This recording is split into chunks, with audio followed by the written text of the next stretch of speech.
한국에서도 미주에서도 명량이라는 영화가 대박, 초대박을 쳤습니다. 저희 교회 분들도 많이 보셨습니다. 2번씩 보신 분들도 계시고,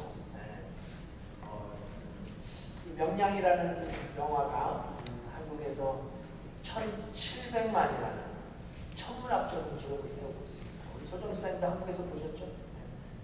당연하겠죠. 1700만이라면 한국 사람 3사람 중에 한 사람은 이 영화를 봤다라는 얘기인데요. 3사람 중에 1명이 봤다. 물론 2번, 3번씩 본 사람도 있겠지만 1000만을 넘는 것도 대박인데 1700만을 기록하고 있다는 것은 그야말로 초대박이 아닐 수 없습니다. 저도 저희 아내도 이 영화를 여러분들과 함께 봤습니다. 애국하는 마음으로 보기는 했지만 제가 보면서 사실 이렇게까지 초대박을 칠 수 있는 영화인가는 아직도 의문이 가는 게 사실이에요. 그런데 한국의 한 전문가가 아주 의미 있는 영화평을 내놓았어요. 왜 한국 사람들이 이 명량이라는 영화에 열광하는가? 초 대박을 터뜨릴 수 있었던 이유가 뭘까? 이게 세월호 침몰과 깊은 연관이 있다라는 거예요. 연관이 없을 수 없다라는 거예요. 몇 달 전 모든 한국 사람들의 가슴을 찢게 하고 죄를 뒤집어 쓰게 하고 그야말로 눈물을 멈출 수 없었던 사건 세월호와 깊은 연관이 있다라는 평입니다. 왜 그럴까요? 우리 한국 사람들이 세월호의 그 침몰, 수백 명의 아이들이 바닷물 속에서 빠져 죽어 들어가는 어처구니 없는 상황을 그저 지켜볼 수 없었던 그 바다, 그 현실 속에서 한국의 거장 이순신 장군께서 고작 배 12척으로 300척도 넘는 배와 맞서 그것도 승전보를 울렸던 명량대첩의 역사적 현실 앞에 다시 한번 그 바다를 보면서 세월호의 안타깝고 가슴 아픈 시간들이 자동적으로 떠올려졌다는 게 제게는 아주 의미 있는 영화평이었어요. 네. 그럴 수도 있겠다라는 생각이 들었습니다. 그럴 수 있겠다. 여러분, 이 명량이라는 영화에서는 이순신 장군이 여러 번 두려움이라는 단어를 반복합니다. 두려움. 장면 기억나시는지요? 두려움을 용기로만 바꿀 수만 있다면, 이게 좀 이순신 장군처럼 해야 하나? 두려움을 용기로만 이게 연습했는데도 잘 안 돼요. 그래서 제가 좀 너무 피곤해가지고 연습을 여러 번 했는데 저는 이 영화를 보면서 이런 생각이 들었어요. 우리 모두에게는 두려움이 있습니다. 그렇죠. 누구도 부인할 수 없는 게 사실이에요. 우리 모두에게는 두려움이 있어요. 저에게도 물론 두려움이 있습니다.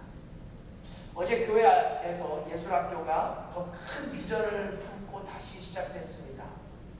저희 아내가 어제 집에 들어와서 그러더라고요. 발에 불이 난다고, 발바닥에 불이 난다고. 911에 신고할 뻔했잖아요. 저도 어제 하루 1층부터 3층까지 제가 10시에 왔는데 몇 번을 왔다 갔다 했는지 살 수가 없어요. 강연의 반주자님을 비롯해서 우리 교회의 소중한 우리 자매들 참 많은 분들이 여러 곳에서 헌신해 주시고 수고해 주셔서 예술학교가 드디어 시작되었습니다. 그런데요, 이 사역을 시작하면서 제게는 적지 않은 두려움이 있었던 게 사실입니다. 앞으로 참으로 아름답고 귀한 구세군 교회의 사역임에도 불구하고 한인 커뮤니티에 오픈하면서 적지 않은 두려움이 있었어요. 물론 이 두려움은 지금도 존재합니다. 예술학교의 재정을 어떻게 계속 만들어가야 하나요? 선생님들은 끝까지 잘 갈 수 있을까? 학생들은 이게 학원과 교회의 차이를 느끼면서 레슨을 받을 수 있을까? 교회는 별 탈이 없을까? 한번 시작하면 끝까지 가야 할 텐데 잘할 수 있을까? 아직도 두려움이 있습니다. 그런데요, 어제 예술학교를 시작하면서 선생님들이 함께 모여서 예배드렸는데 제가 말씀을 전하면서 준비하면서 이런 생각이 들었어요. 그래, 두려움을 용기로 바꾸면 된다라고 외쳤던 그 영화의 대사가 생각나면서요. 우리 신앙인들에게는 두려움이 용기로 바뀌는 것이 아니라 두려움이 믿음으로 바뀌면 된다라는 생각이 들었어요. 두려움이 용기로가 아니라 두려움이 믿음으로. 그러니까 두려움이 있다는 자체가 두려워해야 할 것이 아니라 그 두려움을 우리가 신앙인으로서 어떻게 믿음으로 승화할 수 있는가, 내가 가지고 있는 두려움을 어떻게 믿음으로 바꿀 수 있겠는가. 그런데 이게 바뀔 수 있을까요? 이게 정말 바뀔 수 있는 걸까요? 네, 바뀔 수 있습니다. 분명하게 바뀔 수 있어요. 이것이 오늘 예수님께서 이 유명한 비유를 말씀하신 이유입니다. 오늘 본문에 등장하는 다 잘 아시는 말씀이죠. 길가, 돌밭, 가시밭 다 읽진 않았지만요, 이 형편없고 쓸모없는 밭들이 그저 형편없고 쓸모없다는 사실을 확인시키기 위해서 예수님께서 말씀하셨을까요? 아닙니다. 아니에요. 예수님께서 이 비유의 말씀을 꺼낸 궁극적인 이유는 이 형편없고 쓸모없는 밭들이 좋은 밭으로 바뀔 수 있다는 사실을 알려주시기 위함이 아니었을까요? 그저 나쁜 밭들을 정죄하고 나쁜 밭에 모가지를 치기 위함이 아니라 이 열매 맺지 못한 나쁜 밭들이 그럼에도 불구하고 정녕 좋은 밭, 비옥한 밭으로 30배, 60배, 100배의 결실을 맺는 밭으로 바뀌는 것, 이것이 예수님께서 이 말씀을 하신 이유라고 저는 믿습니다. 그렇습니다. 두려움이 용기로 바뀌어질 수 있듯이, 아니 우리 신앙인들에게 두려움이 용기의 선을 뛰어넘어 두려움이 믿음으로 바뀔 수 있다는 사실을 우리는 오늘 예수님의 유명한 가르침을 통해서 깨달아야 할 줄 믿습니다. 여러분, 오늘부터 약 3개월 동안, 아니 어쩌면 시간이 더 필요할지 모르겠는데요, 오늘부터 저는 예수님의 주옥 같은 비유의 말씀을 계속해서 주일 본문 말씀으로 전하고자 합니다. 오늘부터 소위 이 씨 뿌리는 비유라고 알려진 이 말씀을 시작으로 해서 최소한 추수감사절까지 계속해서 예수님의 비유에 관한 말씀을 전할 거예요. 그리고 추수감사주일에 저희 교회가 연중 행사로 잘 치르고 있는, 추수감사하면 생각나는 대회가 있죠. 뭐예요? 성경 퀴즈대회. 네, 성경 퀴즈대회. 바로 이 예수님의 비유의 말씀이 성경 퀴즈대회 시험범위예요. 예비 문제집입니다. 그러니까요, 오늘부터 추수감사절까지 계속해서 이어지는 예수님의 주옥 같은 비유의 말씀에 잘 귀 기울이시고 집중하시고 묵상하시고 공부하시면 정말 이번 추수감사주일에 그 어느 때보다 풍성한, 그 어느 때도 받지 못했던 상품들, 상금들, 상품권들, 이 모든 것을 30배, 60배, 100배로 받는 귀한 추수감사주일이 될 수 있기를 제가 예수 그리스도 이름으로 부탁드려요. 네. 아멘 하신 분들에게 보너스 상품이 주어질 줄 믿습니다. 네. 아멘. 지금 하신 분은 아니에요. 네. 오늘부터 예수님의 비유의 말씀을 시리즈로 전하려고 합니다. 그 첫 번째 시간이 바로 우리에게 잘 알려진 소위 씨 뿌리는 비유의 말씀이에요. 그런데요, 오늘 본문 말씀은 한 주에 다 전하기가 무리가 있다라는 생각이 들어서 오늘과 다음 주일까지 씨 뿌리는 이 비유에 관한 말씀을 전하고, 그 다음에는 알곡과 가라지에 대해서, 그 다음에는 겨자 그 하나에 대해서 계속해서 여러분과 말씀을 상고하고자 합니다. 오늘 본문은 우리가 잘 알고 있는 씨 뿌리는 비유이죠. 여러분들이 교회 생활하면서 한두 번 듣지 않으신 분이 없으실 거예요. 씨 뿌리는 비유. 이 비유의 주제는 우리가 말씀을 받을 때 어떻게 받아야 하는가. 하나님의 말씀이 우리 가운데 떨어질 때 우리는 어떤 상태여야 하는가. 여러분, 왜 이것이 중요할까요? 왜요? 한 씨앗의 운명은 그것이 어디에 떨어지느냐, 그것이 바로 씨앗의 운명을 결정하기 때문입니다. 그런데 많은 설교가들이 이 말씀을 전하면서 본인의 설교를 듣는 교인들을 향해서 질책합니다. 왜냐하면 말씀에 열매가 없는 이유, 성도의 삶 속에서 열매가 없는 이유는 그 밭이 좋지 못해서 그렇다라는 주장 때문이에요. 물론 이것이 주님께서 비유하신 이 비유의 이유이고 목적입니다. 그렇지만 많은 설교가들이 말하고 있지 않는 것이 바로 어떤 씨를 뿌리는가예요. 본문에서 말하고 있는 길가나 돌밭이나 가시밭의 상태를 떠나서 그 이전에 어떤 씨를 뿌리는가, 저는 먼저 이 질문이 우선 되어져야 한다고 믿습니다. 제가 신학교 신대원 시절에 한 목사님으로부터 강의를 들었어요. 지금 침례교단에서 아주 유명한 분이신데 아주 뚜렷하게 기억합니다. 신대원생들에게 이 목사님이 이렇게 말씀하셨어요. 시간이 나는 대로 남의 설교를 들으라. 시도 때도 없이 설교를 들으라는 거지요. 차에서도 듣고 길에서도 듣고 자다가도 듣고 설교자는 설교를 들어야 한다는 거예요. 제가 지금까지도 지키려고 정말 애를 씁니다. 이게 사실 음악도 마찬가지죠. 음악을 하는 사람들에게 음악을 듣는 일은 밥 먹는 일만큼 중요한 게 사실이에요. 베토벤, 모차르트 있고 바하, 쇼팽 무조건 음악을 들어야 합니다. 왜냐하면 베토벤을 들어야 베토벤을 흉내낼 수 있기 때문이죠. 모차르트나 바를 들어야 그리고 또 훌륭한 연주가들의 그 대가들의 음악을 들어야만 자기 것으로 만들 수 있기 때문이에요. 그러니까 같은 맥락에서 설교를 하는 자가 되려면 설교를 듣는 자가 먼저 되어야 한다는 말씀이죠. 근데 이 목사님이 설교를 들으라고 말씀하시면서 좋은 설교만 들으라고 힘주어 강조하셨어요. 우리 신학생, 신대원생들에게 좋은 설교. 여러분 참 저에게도 이렇게 부담이 되는 말씀인데요. 좋은 설교라는 표현을 쓴다는 것은 그 반대로 생각하면 나쁜 설교가 있을 수도 있지 않겠느냐를 조심스럽게 생각해 봐도 되지 않을까요? 여러분 왜 설교자를 위해서 기도해야 합니까? 왜 목회자를 위해서 기도해야 해요? 왜 여러분이 부족한 저를 위해서 기도해야 합니까? 좋은 시를 부릴 수 있도록. 네, 정말 아멘 해주셔야 돼요. 좋은 시를 부릴 수 있도록, 좋은 설교를 전할 수 있도록. 이게 정말 중요하기 때문에. 그래서 여러분들이 목회자를 위해서 기도하는 거예요. 제가 끊임없이 바라는 것은 바로 좋은 설교를 전하는 설교자입니다. 물론 말씀 안에는 씨앗 속의 생명은 주님의 것이에요. 이것은 세상의 어떤 설교자도 건드릴 수 없는 주님의 고유 영역입니다. 하지만 그럼에도 불구하고 설교자들이 그 씨앗이 좋은 결실을 맺도록 모든 환경과 변화와 더불어 씨 뿌리는 적당한 시기와 그 씨의 종류를 선택하는 것, 그 많은 것들이 여전히 설교자의 몫이기에 부족한 점을 위해서 기도해 주셔야 돼요. 제가 이 비유에 관한 말씀을 준비하면서 추수감사절까지 가고자 하는 이유도 바로 여기에 있습니다. 여러분 추수감사절까지 아니 더 이상 이어질 텐데요. 정말 여러분들 집중해 주셔요. 네, 씨 뿌리는 비유.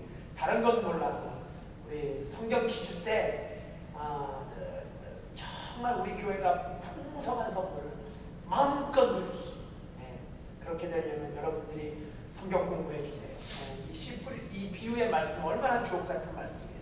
다시 한번 여러분에게 부탁을 드립니다. 오늘 본문에서 말하고 있는 씨 뿌리는 비유에는 중요한 세 가지가 있는데요. 씨와 밭과 열매입니다. 씨와 밭과 열매예요. 근데 저는 오늘 그리고 다음 주까지 밭에 대해서 계속해서 여러분과 말씀을 나누려고 합니다. 밭에 대해서 말씀을 나누려고 해요. 여러분 저는 정말 시골 출신의 목회자입니다. 제가 아주 깡시골에서 태어났고요. 그리고 이제 부모님 따라서 제가 어린 시절 그 자란 장소가 바로 구세군 음암교회, 100년의 역사가 훨씬 더 남은 충청남도 서산군 음암면 도당리 154번지, 정말 시골이에요. 저희 부모님이 목회하시던 음암교회는요, 이 언덕배기에 있는데 그야말로 앞뒤 좌우가 다 밭이에요. 그것도 이게 보리밭이 너무나 많았어요. 그래서 마을 사람들과 그 어린 나이에 우리 아이들이 이게 재미로 보리밭 밟기, 이거 아마 잘 모르실 거예요. 보리밭 밟기를 했던 기억이 지금도 생생합니다. 여러분 지금 제가 전혀 시골에서 자란 것 같지 않아서 놀라시는데요. 제가 정말 깡촌에서 자랐습니다. 저는 지금 우리 명은이가 이제 사는 송탄으로 저희 부모님이 이제 목회지 그 명령에 따라서 우리 전근 가기 전까지 초등학교에서 집까지 30분도 더 되는 거리를 매일 걸어서 다녔다. 정말 깡시골에서 자랐다. 진짜 저는 전혀 그렇게 느껴지지 않으시잖아요. 네. 그런데 제가 자랐던 곳에서는 논과 밭, 특별히 아주 어렸을 때부터 이렇게 밭을 보면서 자랐습니다. 여러분, 오늘 예수님께서 밭에 대한 비유의 말씀을 전하시면서요, 씨앗의 운명에 대해서 말씀을 하시는데, 네, 정말 그래요. 씨앗의 운명이 밭에 따라 운명이 밭에 달려 있어요. 정말 그렇더라고요. 그래서 구세군 음암교회 앞뒤 좌우가 다 밭이라고 말씀드렸죠. 정말 그랬어요. 다 그 밭의 수확량이 달랐어요. 제가 어떻게 아느냐면요, 어느 밭은 보리가 잘 자라고 어느 밭은 보리가 좀 덜 잘 자라고 어느 밭은 보리가 잘 안 되고, 그러면 동네 사람들이 모여서 그 보리 밟기를 하는 거예요. 그러면 우리 아이들도 막 신이 나서 그 보리 밟기를 했던 기억이 생생합니다. 그럼요, 이렇듯 어떤 밭이냐에 따라서 수확이 달라집니다. 어떤 밭에서는 30배의 결실을 맺고 어떤 밭에서는 60배의 결실을 맺고 또 어떤 밭에서는 100배의 열매를 맺습니다. 그러나 똑같은 씨가 떨어졌는데 어떤 밭에서는 전혀 열매를 맺지 못합니다. 그러니까 어떤 밭에 떨어졌느냐, 이것이 씨앗의 운명을 가리게 됩니다.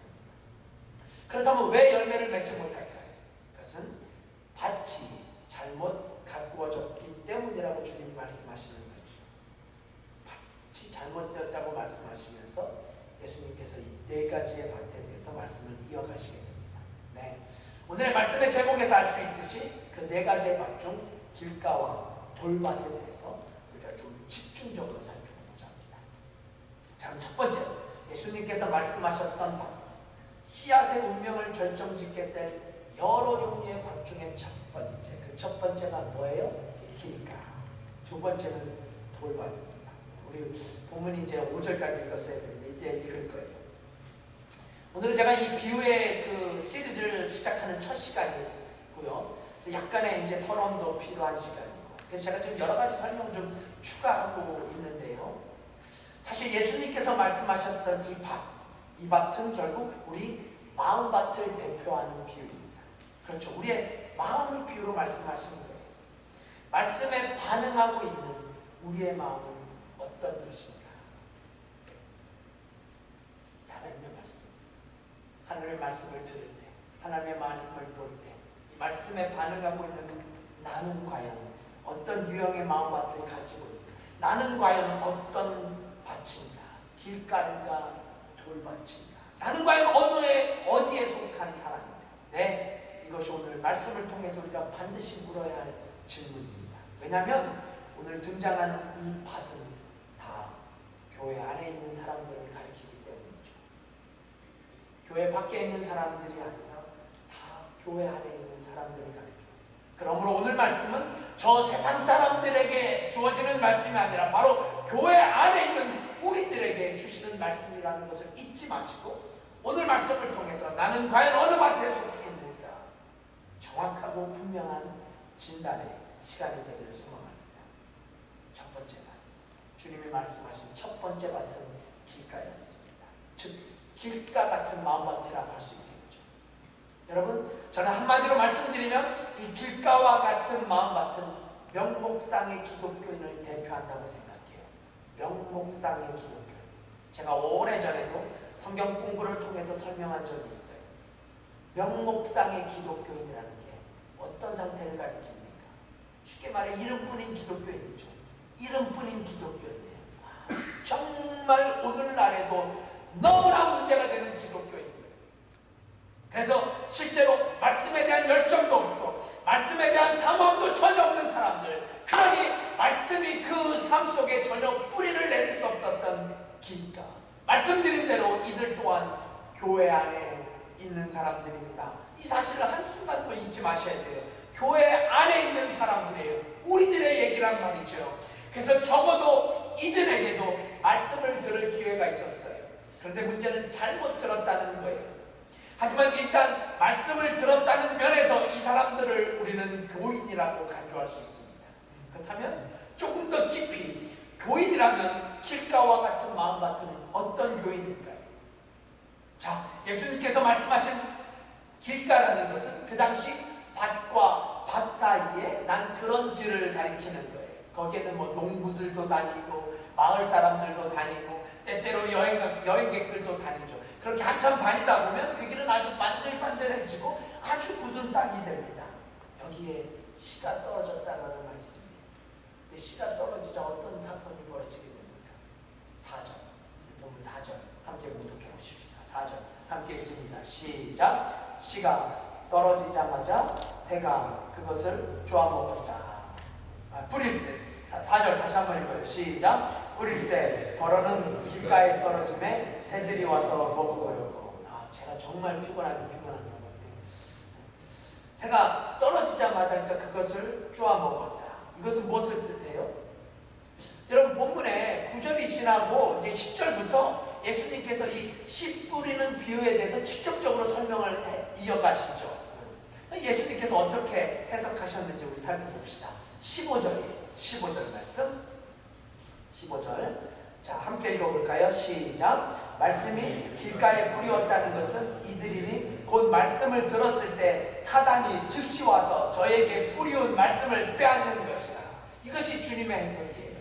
말씀이 길가에 뿌리어졌다는 것은 말씀을 들었어요. 그런데 듣는 순간 즉시 뭐가 찾아왔어요? 사탄 마귀가 찾아와서 그 말씀을 빼앗아간 사람들. 이것이 바로 길가와 같다.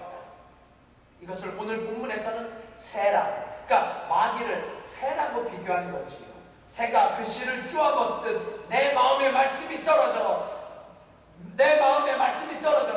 말씀이 내 마음속에 심겨지기 전에 그 말씀을 낚아채갔다라는 말씀. 마귀가 그렇게 했다라는 거예요. 그러므로 마귀에 의해서 말씀을 빼앗기고 있는 사람, 그래서 말씀을 정말 자기의 것으로, 하나님의 말씀을 자기의 것으로 삼지 못하고 있는 사람들인 거죠. 그렇다면 여러분, 좀 더 구체적인 예로 교회 안에서 어떤 사람들이 길가와 같은 사람들일까요? 제가 이제 말씀을 준비하다가 여러 책을 읽고 목사님들의 그 설교문을 들었는데요, 이렇게 설명해요. 저도 동의하는 차원에서 말씀을 드려요. 이 길가와 같은 교인들에게 설교는 하나같이 자장가다라는 말하는 것을 제가 들었어요. 그러니까 설교가 시작함과 동시에 꿈나라에 가시는 우리 성도입니다. 설교가 아니라 자장가로 들리시는 성도입니다. 이것이 길가와 같은 마음밭이라는 거죠. 그럴 수 있다는 생각이 들어요. 물론 잠을 재우는 설교자의 책임, 저는 상당한 책임이 설교자에 있다고 여러 번 말씀드렸습니다. 솔직한 저의 고백이 설교자의 책임, 저의 책임이 부인할 수 없고 회피할 수 없는 사실입니다.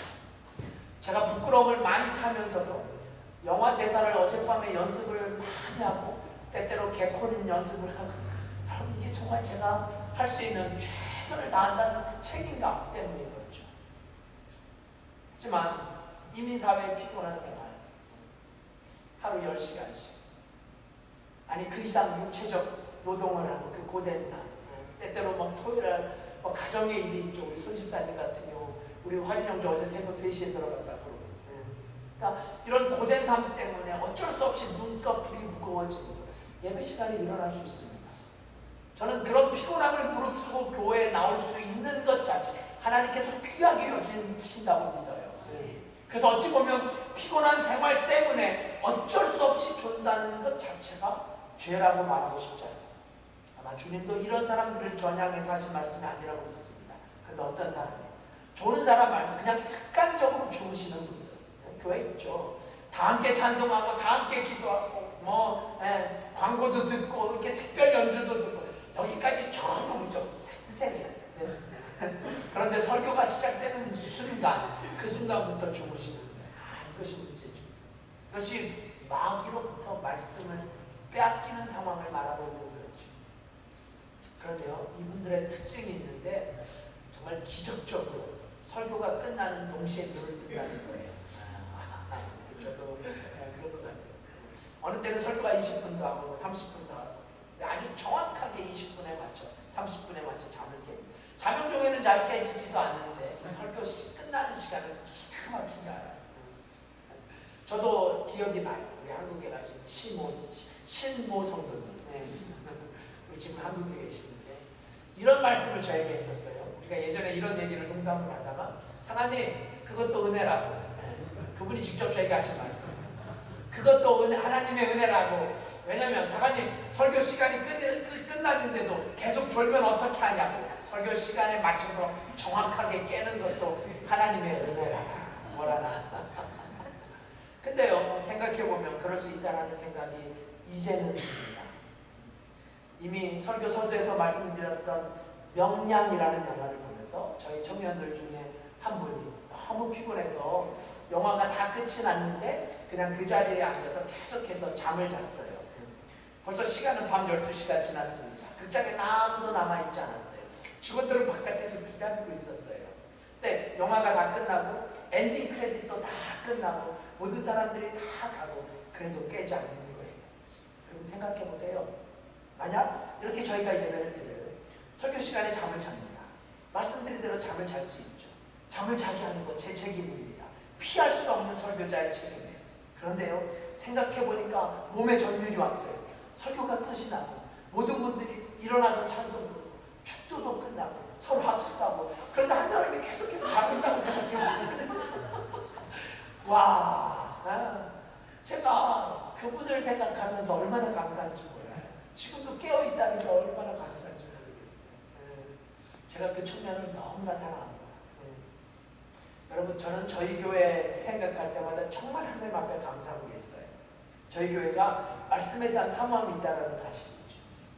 지난번 성경 공부, 청년들 성경 공부회 하는데 제가 설교 시간에 툭툭 던졌던 이야기들을 기억하고 있더라고요.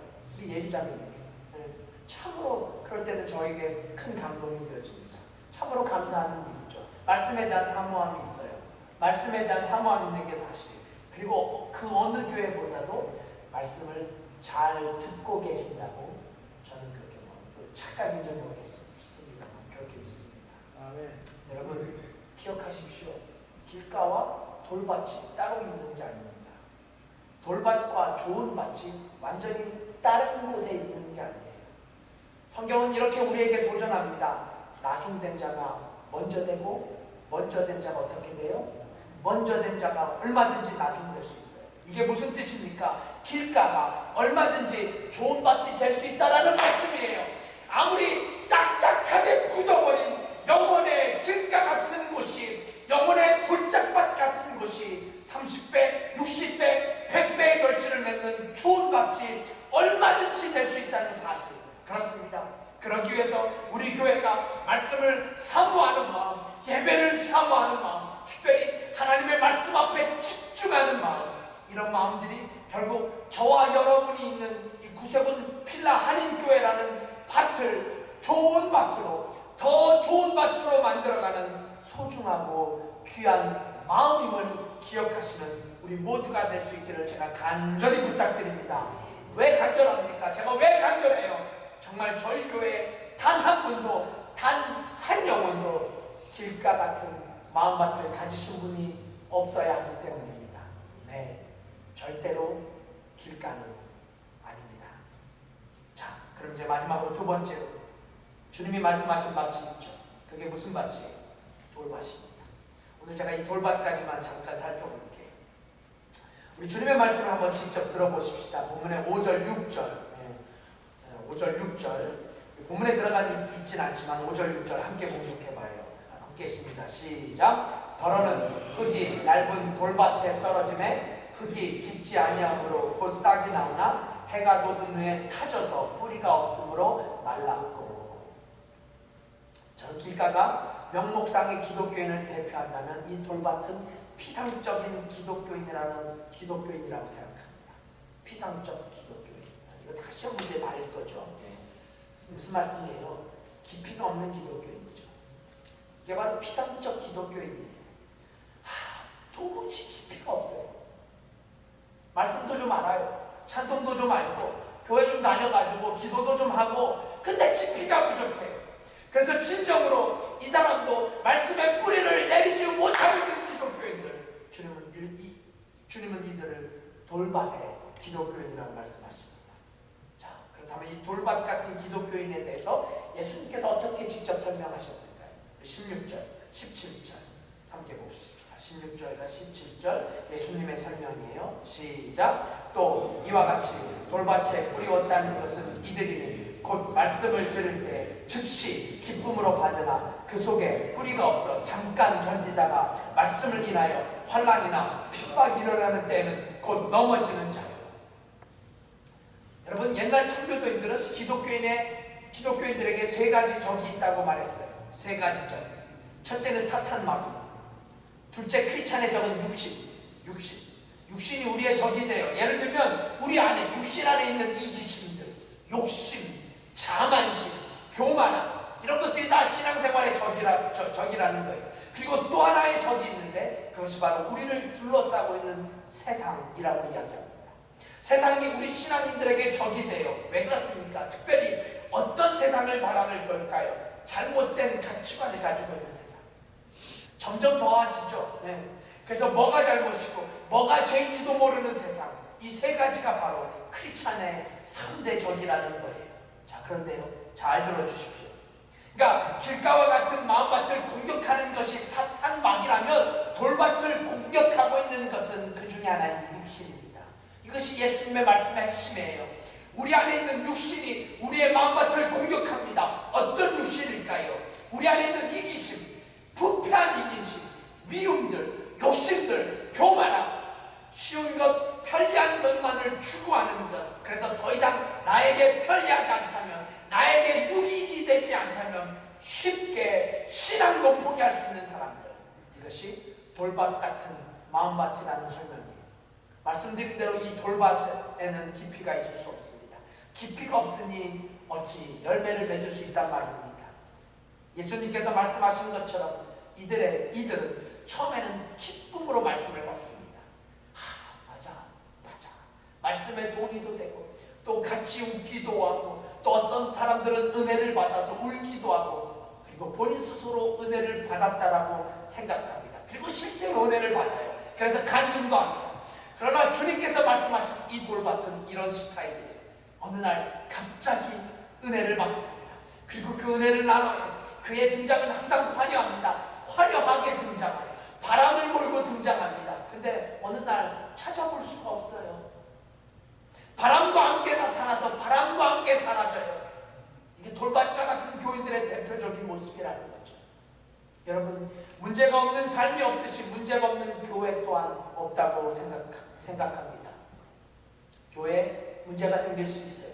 분쟁이 생길 수도 있습니다. 다툼이 생기기도 합니다. 물론 이런 문제들이 생기지 않는 것이 좋겠지만 어쩔 수 없이 생기는 이런 문제 속에서 문제가 생기는 것에만 문제를 둘 수 없습니다.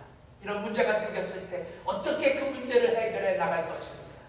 교회에 어떤 논쟁이 생길 때 논쟁이 생기는 문제가 아니라 그 논쟁을 어떻게 풀어나가는 것인가? 교인들이 분쟁이 생겼을 때, 그들의 삶 속에 문제가 생겼을 때 그 분쟁을 원인을 탓하기 전에 그 문제를 어떻게 지혜롭게 신앙적으로 헤쳐나갈 것인가? 아니, 함께 모여 그 문제를 하나님께 맡기고 서로 기도하고 서로 중보하고 서로 회복하는 교회의 모습을 과연 우리는 할 수 있는가가 문제입니다.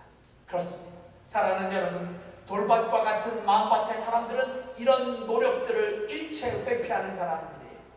문제가 생기면 문제 생긴 것만 탓하고 남의 탓하고 같이 무릎 꿇고 같이 기도하고 같이 눈물 흘리는 노력, 그 해결의 노력을 회피하는 사람들, 은혜 받은 것 같고 거듭난 것 같은 사람, 하지만 진정으로 은혜 받지 못하고 진정으로 거듭나지 못한 사람, 오늘 우리 교회 안에서 해결해야 할 문제이며 기도의 제목이 아니겠습니까?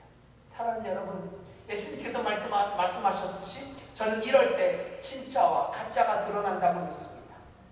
역경이나 환란이라는 것은 그 신앙이 진짜냐 가짜냐를 테스트할 수 있는 순간이기 때문에, 그래서 예수님께서도 환난과 핍박에 대해서 말씀하시잖아요. 왜요? 참된 신앙은 역경 속에서도 견디거든요. 아니, 견디는 정도가 아니라 역경 속에서 빛을 발할 수 있다고 저는 믿습니다. 그러니까 하나님께서 교회를 바라보시면서 여전히 그 속에 역경과 고난을 허락하시는 이유, 여전히 그곳에 가라지와 알곡을 같이 두시는 이유, 진짜 신앙인을 위해서예요. 알고 보기 위해서입니다. 마태복음 13장 24절에 이하에 보시면 일명 가라지 비유가 등장합니다. 제가 다음번에 이 본문으로 말씀을 전할 텐데, 네, 이 가라지가 바로 주님이 말씀하고 계신 마음에 돌밭 같은 마음을 가진 자들이에요. 말씀드렸듯이 여전히 교회에서도 문제가 생기고 다툼이 생기고 어려움이 생길 수 있어요. 아니, 교회에서뿐 아니라 우리의 각자 삶 속에서도 문제가 생기고 다툼이 생기고 어려움이 생기고, 하지만 이런 문제 속에서 참된 신앙은 그 문제를, 그 역경을 이겨냅니다. 할렐루야. 아니, 역경을 이길 수 있는 믿음이 바로 참된 신앙이니 역경을 견뎌내는 것. 그래서 지난주 말씀드렸던 뻔이라는 단어, 넘어질 뻔했지만, 실족할 뻔했지만 그 모든 것을 이기고 견뎌내는 것, 이것이 바로 진짜 크리스찬이라는 말씀이에요. 그러나 돌밭 같은 마음, 깊이가 부족한 신앙인은 결국 넘어지고 실족하고. 여러분, 다시 한번 이 말씀을 강조하고 있는 말씀을 마치려고 합니다. 한 씨앗의 운명은 그것이 바로 돌밭에 떨어지느냐 그렇지 않느냐에 달려 있습니다. 한 씨앗의 운명은 그것이 바로 길가에 떨어지느냐 그렇지 않느냐에 달려 있습니다. 그렇다면 사랑하는 구성원 필라하는 교회 성도는, 이제 제가 예수 그리스도 이름으로 여러분에게 묻습니다. 사랑하는 여러분, 말씀을 받는 당신은 지금 어디 계십니까? 길가입니까? 돌밭입니까? 아니요. 이 해답을 한 주 미뤄주십시오. 오늘의 본문이 모두 끝이 난 다음 주에 제가 한 번 더 묻고 싶어요. 그때 정말 저와 여러분이 내 밭이 어딘지, 내 영적 상태는 어떤지 하나님 앞에 분명하고 자신 있게 대답하는 우리 모두가 될 수 있기를 예수 그리스도의 이름으로 축원드립니다. 기도하십시다. 우리 잠시만